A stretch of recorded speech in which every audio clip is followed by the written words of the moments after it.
Apple Valley was a neighborhood in real trouble. There had been shootings, there had been murders, there were gangs. The residents who lived here were afraid to come out of the house. They only came out when the police were here doing some kind of a bust. We basically had slumlords here. We had people, also very irresponsible tenants, because you are where you live, and some people just dump things outside, didn't really take pride in their neighborhood.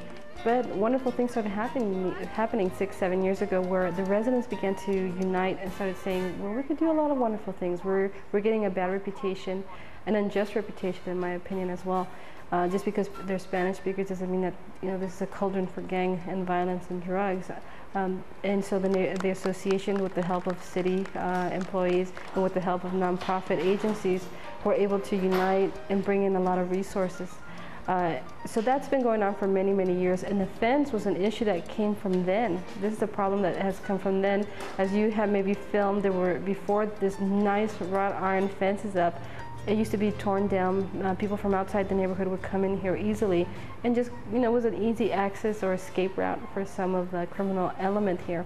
I noticed that there was a lot of agencies here, and none of us were collaborating, so I started collaborating with Parks and Recs to coordinate activities for the children, as well as Blanca with the neighborhood revitalization program. So we all started collaborating, and it was something that we just started ourselves, and it wasn't done in the past. Neighborhood revitalization program, it's a program that exists in the city that's not a department, which is very rare.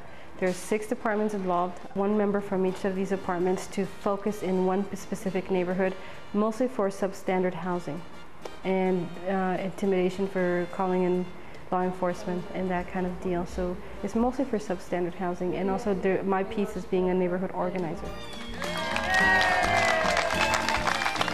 So the ribbon cutting ceremony, if anything, is the symbolism of this neighborhood becoming united again, and not feel like, oh, Apple Valley and Papago are you're going to go there as a death trap. All they have is gang members there.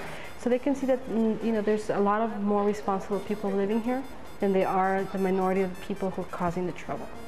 So by having our city elected officials come here and recognize that, it just adds to the value of this neighborhood and to the self-esteem of everybody involved. But now that it's coming together, it's just been very nice and a very wonderful experience to see how people with their own internal resources can come through when we want to do something good and positive for our community. But it really took the neighborhood to change things. So I'm very impressed with this community. I think they don't realize how powerful they are, and I think they need to be highlighted as much as possible.